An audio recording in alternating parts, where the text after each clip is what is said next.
आज हम लोग करेंगे क्वेश्चन एग्जाम्पल नंबर 6.3 जिसमें क्वेश्चन में बोला गया है a boy 30 kg sitting on his horse it's the horse speed up at an average acceleration of 2 meters per second square.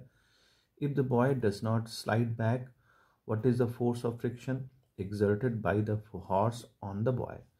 और नेक्स्ट है if the boy slides back during the acceleration what can be said about the coefficient of static friction between horse and the boy take G is equal to 10 metre per second square. तो देखिए question में बोला गया है कि मान लें यहाँ पर ये हॉर्स है और हॉर्स के ऊपर एक लड़का बैठा हुआ है और ये horse 2 metre per second square के एक्सेलरेशन से मूव कर रहा है।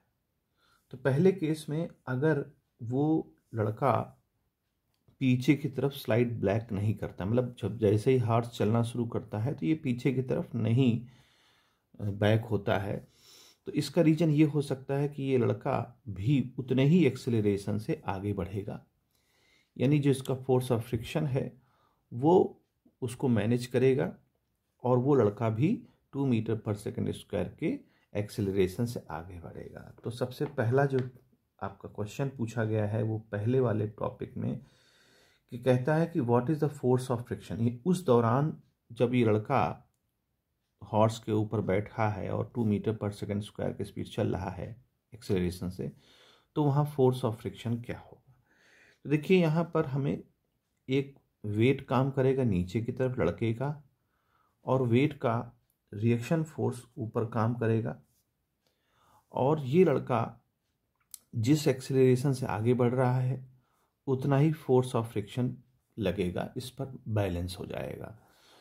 तो हमें फोर्स ऑफ फ्रिक्शन पता करना है तो हम एक्सेलरेशन निकाल लें, यानी फोर्स ऑफ फ्रिक्शन पता करना है तो मास इनटू एक्सेलरेशन, यानी उतना ही होगा, तभी ये स्लाइड बैक नहीं कर रहा है पहले केस में। तो मास बच्चे का कितना दिया है 30 kg और एक्सेलरेशन है 2, तो आ जाएगा 60 न्यूटन का उस पर एक फोर्स लग रहा होगा जिसकी वजह से वो पीछे की तरफ नहीं जा रहा है, वरना वो पीछे की तरफ गिर जाता।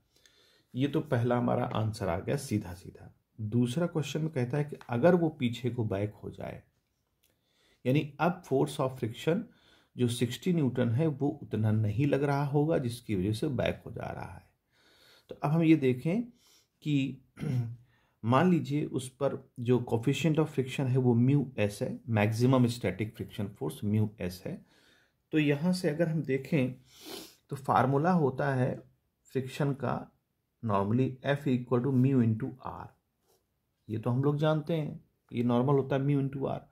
तो हम ये देख लें कि म्यू एस चूंकि हमें पता नहीं स्टैटिक फ्रिक्शन, आर की वैल्यू हमें पता है एम इंटू जी।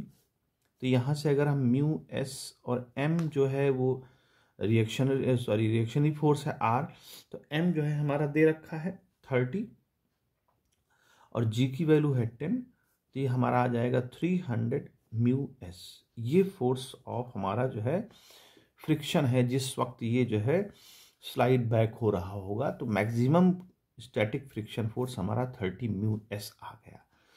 अब 30 म्यू एस उतना काफ़ी नहीं है जो ये आगे की तरफ चल पाए, यानी पीछे बैक हो रहा है, इसका मतलब 30 म्यू एस की वैल्यू 60 न्यूटन से कम होगी तभी ये पीछे जा रहा है, नहीं तो नहीं जाता, ये तो मैनेज कर लेता अपने को। तो हम यहाँ ये लिख सकते हैं कि 60 न्यूटन जो है वैल्यू हमारी 30 म्यू एस से बड़ी होगी, तभी ये साइड बैक हो जा रहा है।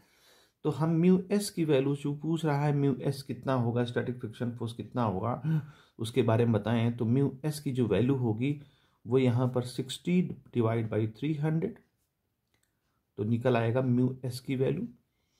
तो इसको अगर हम डिवाइड कर दें तो 1/5 म्यू एस की वैल्यू आ रही है।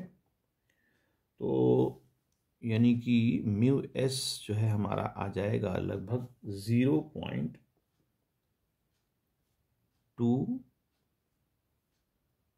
इतना आ जाएगा, यानी ये जो है म्यू एस इतना हमारा उस वक्त एग्जैक्ट तो नहीं आया, लेकिन इससे कम है, इससे कम है, तभी वो स्लाइड बैक हो रहा है, नहीं तो स्लाइड बैक ना होता। अगर ये इसके इक्वल होता तो ये स्लाइड बैक ना होता, और अगर ज़्यादा होता तो बहुत अच्छी बात थी। तो ये इसका आंसर है, इस तरह से इसको सॉल्व करेंगे।